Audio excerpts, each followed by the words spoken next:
So we're now going to be looking at Chapter 6, Chemical Names and Formulas. This is, in my opinion, one of the most critical chapters for students to have mastery of for the entire year.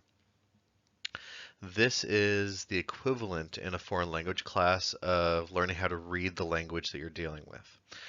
It's being able to talk in it.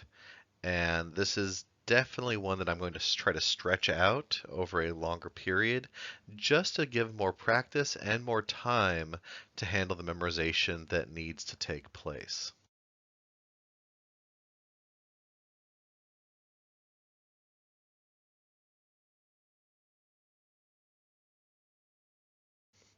So, as part of this, there are 34 elements that you need to memorize, going from the name to the symbol and symbol to the name.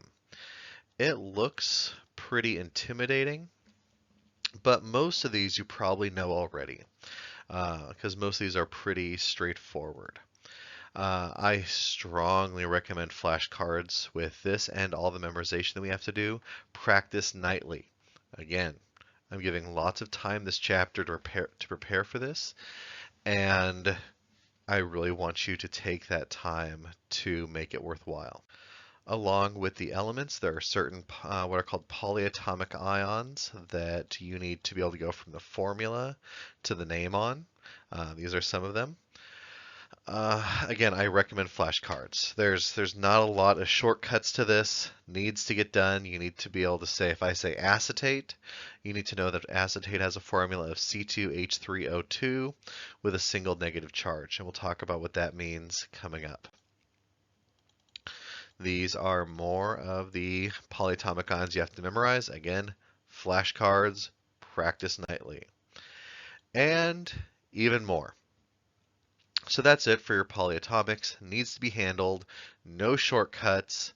Start practicing day one. Now, some hints on memorization. This is purely just a hint. This is not the only way to do this. But I would recommend trying to memorize the compounds ending in 8 first. Things like chlorate, sulfate, phosphate. Memorize those first, keeping track of how many oxygens each one has. Unfortunately, they don't all have the same amount. Like carbonate is CO3 with a 2 negative, whereas nitrate is not. So identify how many oxygens we're dealing with, identify the charge.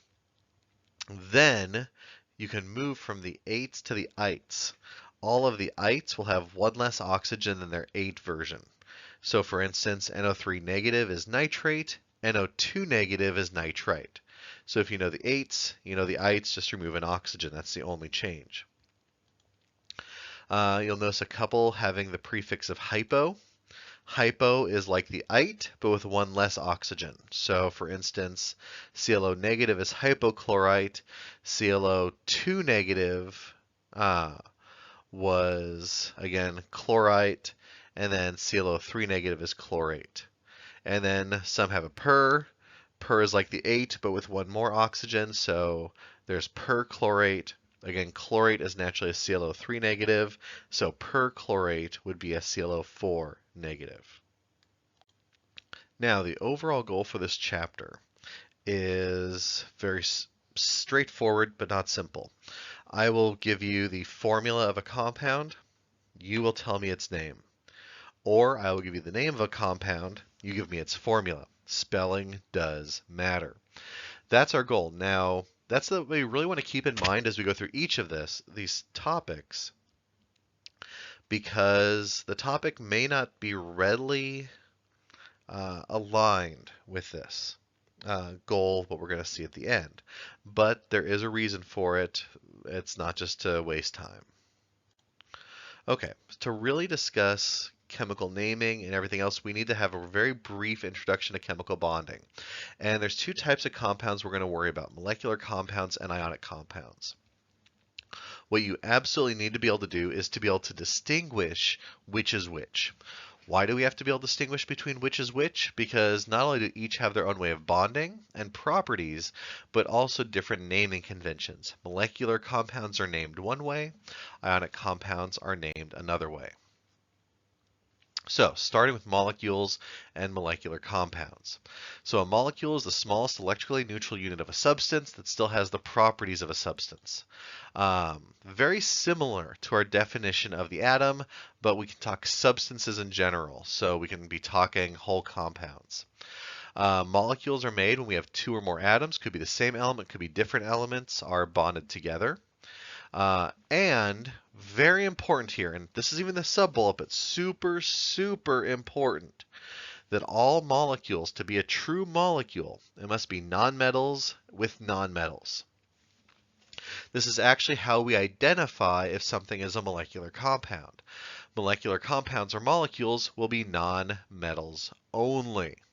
So again, one of the big pieces of this section is being able to identify is something a molecule or not. If it's not, it's ionic. It's a molecule if it's non-metals only. If that molecule involves two or more different elements, then we call it a molecular compound, but you could have something like oxygen being O2 that is still a molecule, but it would be an element because it's just oxygen. But if you have two or more elements, different elements, it's called a molecular compound. Here are some examples of common molecules that you see or deal with regularly: CO2, carbon dioxide, H2O, water, oxygen, nitrogen. And what do all these have in common? They are all non-metals only. So, we talked about how to identify molecular compounds. Now we'll talk about ions and ionic compounds. So not all compounds are molecular because, again, to be a molecule or to be molecular needs to be non-metals only. So they'll contain atoms that are not nonmetals. So what is not a nonmetal? It's a metal. So if you see something with a metal in it, it's ionic. Just full stop. Now, ionic compounds are made of particles called ions, hence the name. So what is an ion? An ion is a group of atom or a group of atoms like the polyatomic ions that you have to memorize that have some electrical charge. Now, I want to go back to last chapter. Last chapter we talked that atoms were neutral. Atoms are neutral because they have the same number of protons and electrons, and that was known. And you may remember at the time I said normal atoms have equal number of protons and electrons. Well, ions aren't normal. Ions have a charge, either positive or negative. And to have that charge, it's because it's gained or lost electrons, not protons. Again, we cannot gain or lose protons without changing the element, but we can gain or lose electrons. Now, this is where it gets tricky. Think back to last chapter when we talked about what an electron is. An electron is a negatively charged particle. So if I gain electrons, I'm gaining negative charge, which means that the ion would be negative. Whereas if I lose electrons, I am losing negative charge. That makes things positive. And again, we talked, kind of going back to the last slide, an atom is neutral, equal number of protons and electrons. So again, a normal sodium atom has 11 protons. So how many electrons will it have? Well, hopefully you're okay with it being 11. Now, when forming a compound, sodium will lose an electron. We're going to find out. This is what metals do. Metals lose electrons. So it loses 1. So when it loses an electron, we now have 11 protons and 10 electrons, which gives it a positive charge. And again, all metals tend to lose electrons during bonding. This is what metals do. An ion with a positive charge is called a cation. And I like to think that cations are positive, or cations, or like cats are a positive experience in your life. So how would we represent a sodium cation? Well, we would show it as Na plus or Na1 plus. The plus in the upper right is telling us the charge. And this is like math, where if you have a coefficient of a 1, you don't have to write it. Writing it's not wrong, it's just not required. Magnesium would be Mg2 plus. So How many electrons did magnesium gain to be an Mg2+? None. It's a plus. It lost 2 electrons. Don't be fooled by things like that.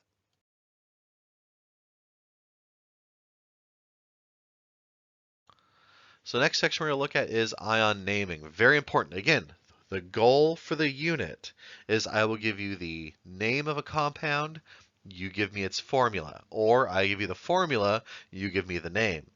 So we need to know how ions are named. So how are ions named? Well, for metals, the name of the ion is exactly the same as the name of the element. It doesn't change at all. So a sodium atom becomes a sodium cation.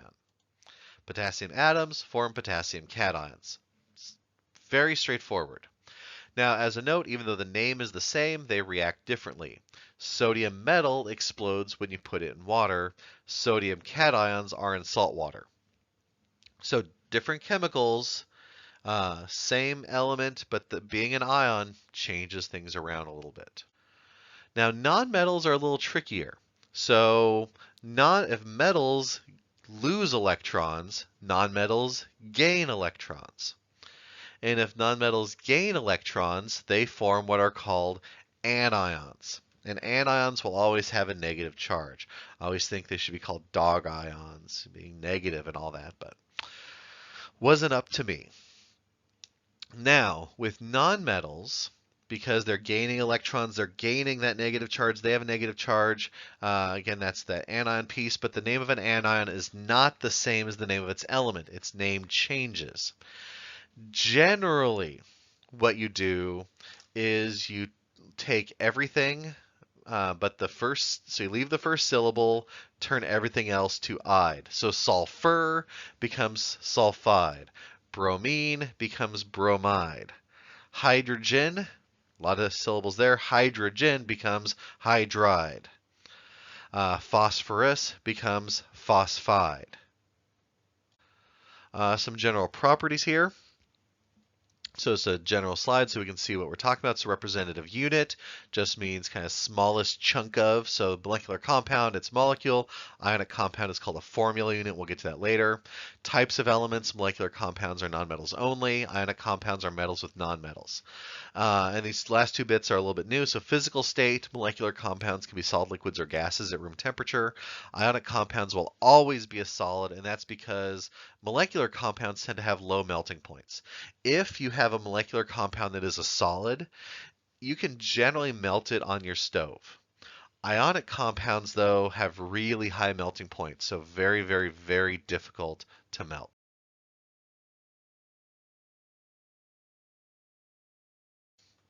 Okay, so now that we have some simple names of ions, how do we start representing what's going on? So lots of compounds around, some ionic, some molecular, no two have the same properties. So again, we need to be able to represent them. So we represent what's going on with a chemical compound with its chemical formula. And we talked a little bit about this in previous chapters. And the chemical formula is just going to tell us what elements are present and how many. And you may remember that we use chemical symbols and subscripts to help with this. So the molecular formula, again, is going to show the number and kinds of atoms.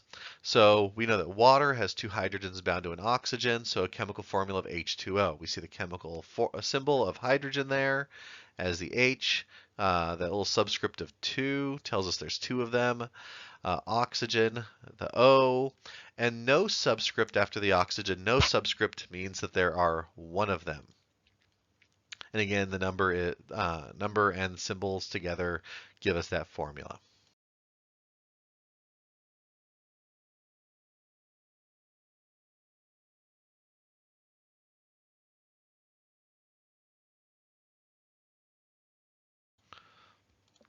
As I explained earlier, some elements exist naturally as molecules. Hydrogen, fluorine, oxygen, nitrogen, chlorine, bromine, and iodine are all found in nature in a molecular form. So that means when we find hydrogen, or we say this something like this balloon is filled with hydrogen, by default, that means that that's a molecular hydrogen. When we say we breathe oxygen, that's saying by default it is a molecular form of oxygen, not oxygen atoms, oxygen molecules. These are called the diatomic molecules. You need to know these. A simple way to do this is if you look at a periodic table. I'll give you a moment to look at one. Okay, you found one. Hydrogen in the upper left, you just kind of have to deal with. But the others make this kind of 7 in the corner of the periodic table. So you can see we have nitrogen. Then we move to the right as oxygen. Then we move to the right as fluorine. Now we go down the halogens. So that kind of 7 there tells you the 7 diatomic molecules. Okay, so a formula just tells us what's there, not how it's structured. So we can write chemical formulas for ionic compounds, but the formula does not represent a molecule. And that's because a molecule is an individual discrete thing. So if I say you have a water molecule, that means that you have an individual chunk of matter, which is 2 hydrogens and an oxygen. If I say you have a carbon dioxide molecule, you have a single carbon and 2 oxygens. That's it. Ionic compounds don't work that way because the formula for an ionic compound represents what's called a formula unit. And that's the lowest whole number ratio of the ions present. And that's because ionic compounds, and I have a picture of this coming up, form these interconnected networks of their ions. So each sodium is attached to the chlorides. Each chloride is attached to different sodiums. So it's this big network thing. And so when you say that the formula is like sodium chloride, NaCl, it's saying that there is 1 sodium for every chloride. You're never going to have an individual 1 sodium and 1 chloride. They don't form those molecules. They don't form those small discrete chunks of matter.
So here's an example of an ionic compound. So you see the sodium chloride. Again, this is what I'm talking about with an interwoven 3-dimensional network. All ionic compounds do this.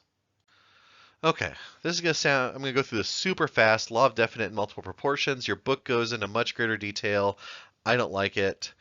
Simply put, that in any sample of a chemical compound, the masses of the elements are always in the same proportions. This is what Dalton figured out.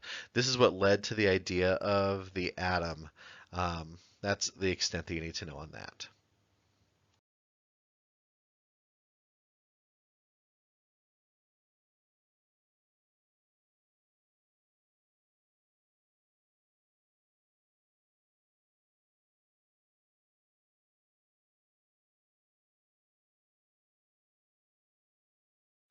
Okay, ions have charges. Here's how we learn what those charges are. Very, very important. You need to, again, the goal of this chapter is that if I give you the formula, you give me the name. I give you the name, you give me the formula. To write the formula down, you need to know your charges. And so super, super important. And again, to write the formulas for ionic compounds, you need to know what type of ions we're dealing with. You need to know what their charges are.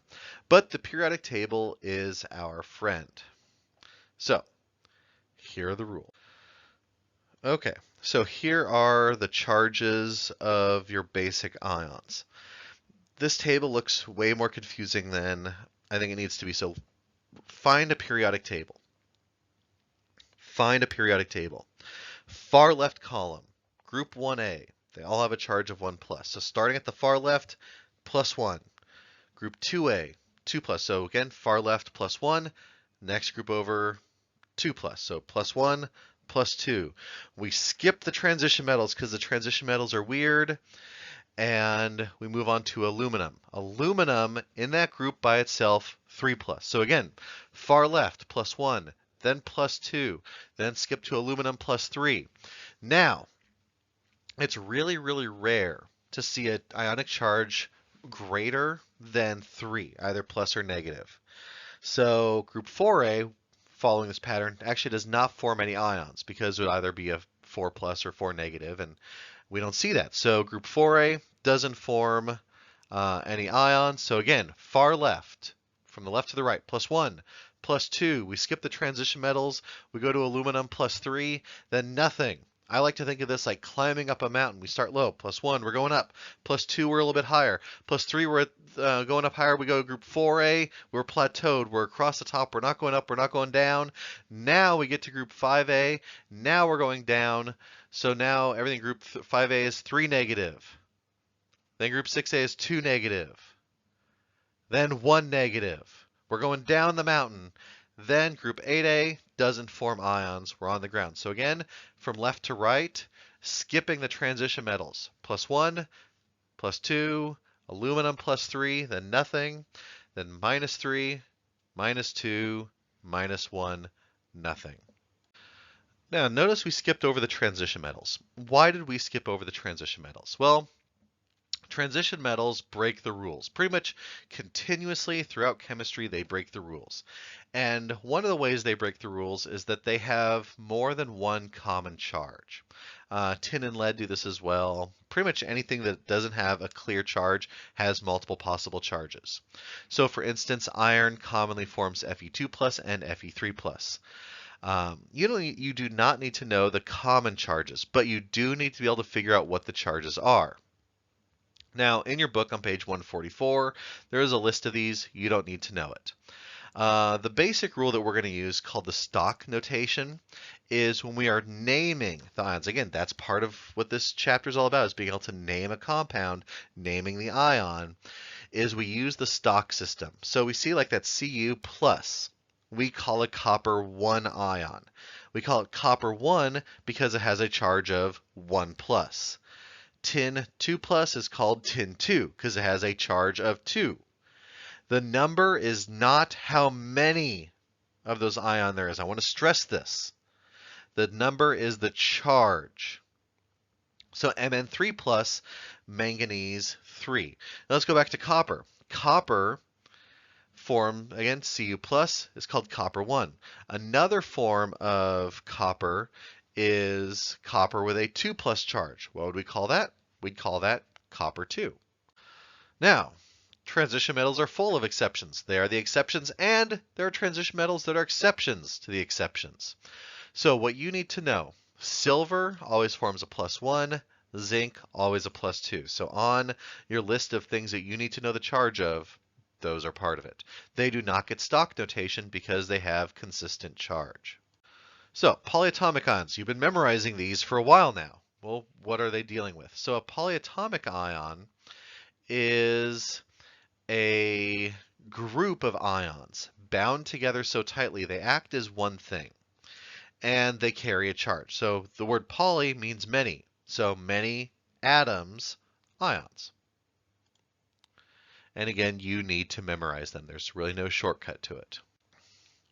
Now, with the exception of them being composed of multiple atoms, they act the same way as a normal ion does. We're still going to have an anion is bound to a cation. Charges will balance. Everything is neutral. So for instance, nitrate will readily bond with sodium to form NaNO3. Sodium ion is called sodium. Nitrate is called nitrate. It's bound together that way. We'll get to more of this in the next section so that everything comes out neutral. Very, very, very important.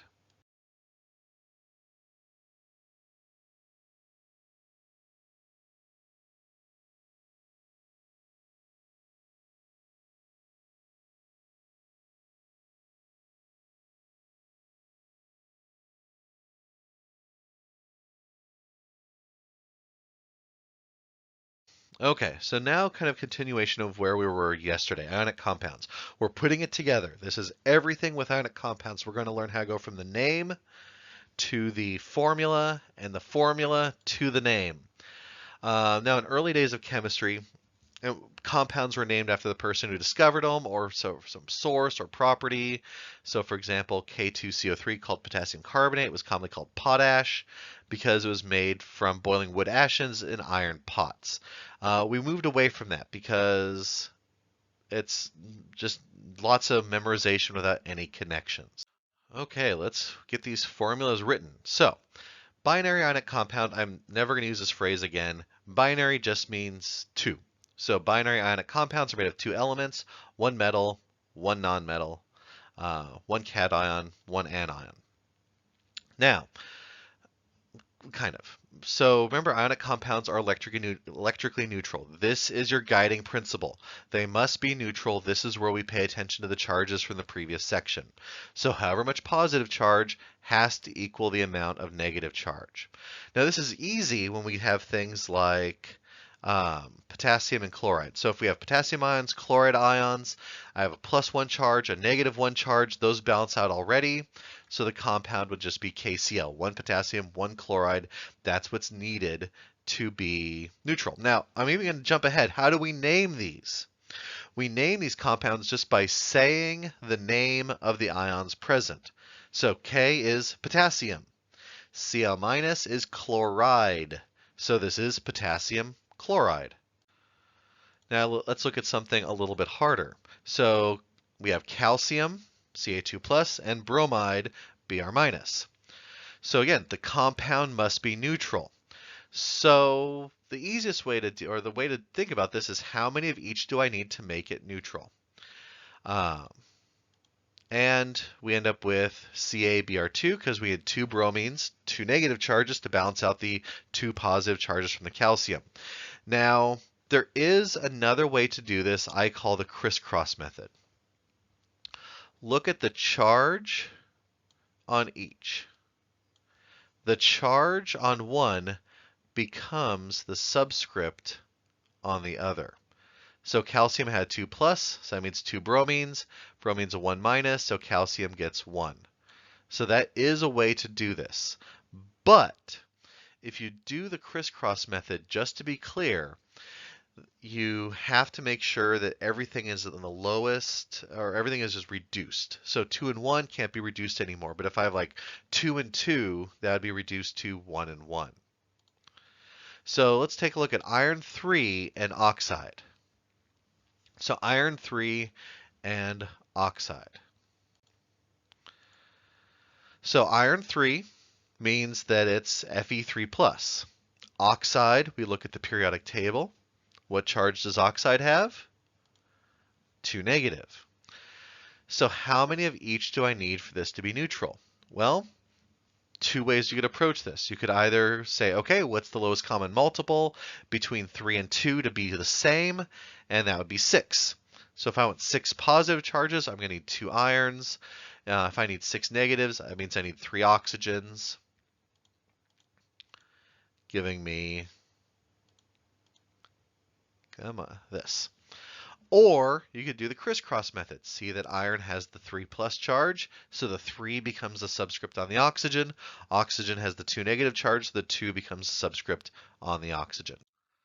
Okay, let's try something a little bit different. Let's switch this around. So let's say I give you the formula. Again, I give you the formula, you give me the name.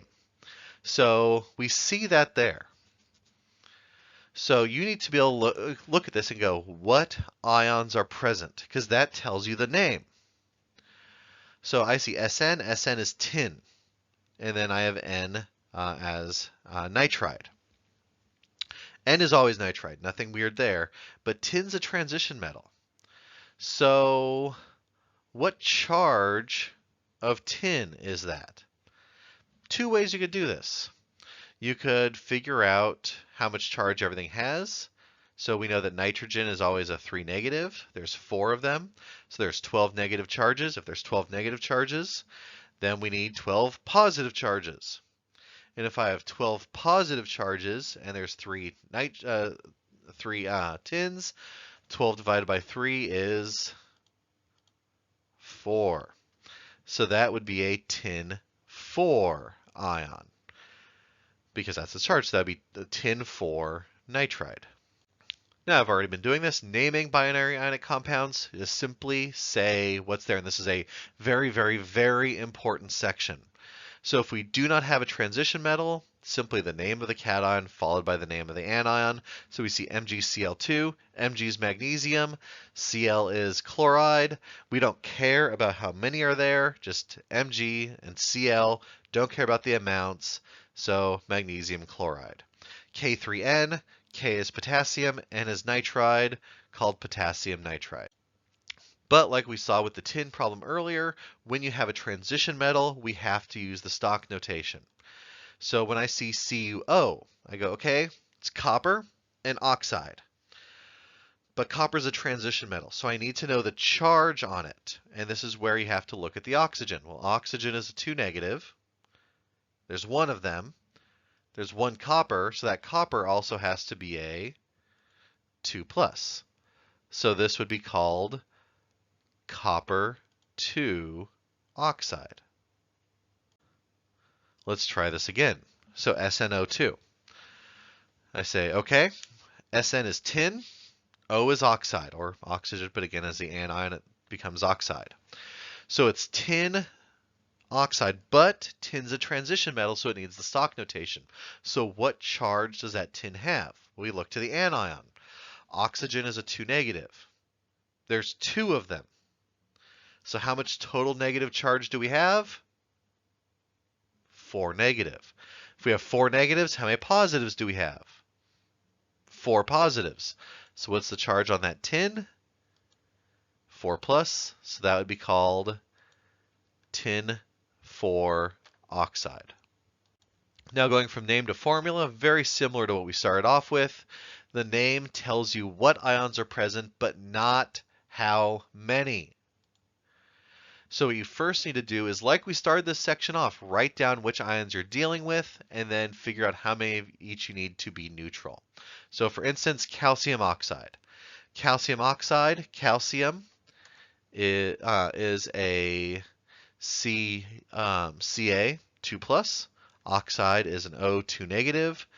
And if it's Ca 2 plus and O2 negative, 2 plus and a 2 negative means I need one of each. So the formula would be CaO. Iron 3 fluoride. That number there, that 3, what is it telling us? It's telling us the charge on the iron. Not the amount, not the number of irons, the charge on the iron. So iron 3 fluoride means that the iron has a 3 plus, the fluoride is a 1 minus, so FeF3. And sodium nitride, sodium's a +1, nitride's a 3 negative, so Na3N. Ternary ionic compounds, basically a fancy name for something involving polyatomics. If you see if you see 3 or more capital letters, then you have a polyatomic ion. And these are handled the exact same way as the binaries. They just involve polyatomics. So sodium and nitrate, we go, okay, sodium's an Na plus, nitrate's NO3 minus. We have a single positive, we have a single negative.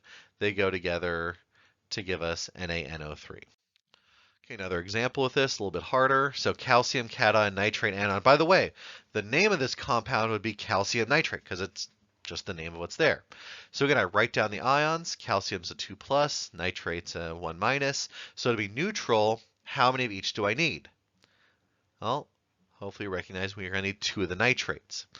Now, when you have multiple polyatomics, you have to put them in parentheses. Because if I didn't, it would look like there were 32 oxygens. So just be aware of that. And naming, named just like binary ionic compounds. Nothing different, just name the name of what's there. Okay, we're almost done. Molecular compounds. So again, how can we tell a molecular compound from an ionic compound? The ionic compounds have metals, moleculars don't. So we can't use ionic charges because if they were ions, it can't be neutral because it's all negatives anyways. But it's not ions, so how do we name molecular compounds? Um, Basically, they get a little bit tricky because two nonmetals can form multiple different compounds. So we need a way to deal with it. So all those previous compounds with carbon and oxygen, the desire to call them carbon oxide can be strong. Resist this temptation, children. Resist it. Because each of those compounds are very different. So for example, CO is called carbon monoxide. It will murder you. CO2, carbon dioxide, we breathe it out all the time. Very, very different. So how do we do this? We use prefixes. So you need to know this table. You absolutely, positively, 100% need to know these prefixes. So mono means there's one of something. Di means there's two. Tri means there's three, so on and so forth. This is how we name molecular compounds. So how do we use this? So if I have CO, I would use the prefix mono for the oxygen because there's one of them. All binary molecular compounds end in "ide", so it's not oxygen, it is oxide. All molecular compounds end in "ide". Now, you might be thinking, what about that carbon? Shouldn't that be monocarbon monoxide? Well, no. Weird little rule that if the first nonmetal, if there's only one of them, and only if there's only one of them, then you leave off the mono. But if there was two carbons, then you'd say dicarbon monoxide. So CO2, again, should be monocarbon, but we leave off the first if it's a mono, and then two oxygens, dioxide, so carbon dioxide. Now, weird little rule, not going to be too picky on this. Basically, if the vowel at the end of the prefix is dropped, the vowel at the end of the prefix is dropped when the name of the element begins with a vowel. So it's monoxide, not monooxide. But then you say dioxide and I and O. So it's inconsistent. Don't worry about it too much. Not a big deal. So let's give a few more. So I409. So 4 is tetra, so tetraiodine, or tetraiodine. 9 is non, so non-oxide. SF6, sulfur hexafluoride. N5Cl10, pentanitrogen decachloride, Br7S8, heptabromine octasulfide. Again, going from the formula to the name, you write down what's there. Going from the name to the formula, it's telling you what's there. This is much easier, in my opinion, than the ionic naming. Naming acids, we're going to do later in the year. And a brief summary for ionic compounds. They're always neutral. That is your guiding rule with ionic compounds. Always, always, always, always, always neutral. Positive charge equals the negative charge. Metals are always positive, nonmetals are negative. And if you have a transition metal, you must use the stock notation. Stock notation tells you the charge, not the amount. And it should always end in "ide", and there's polyatomics. Molecular compounds, we use the prefixes. If there's only one of the first element, drop the prefix of mono. And again, that vowel thing is inconsistent anyways, so don't sweat it too much. And that's it for this chapter.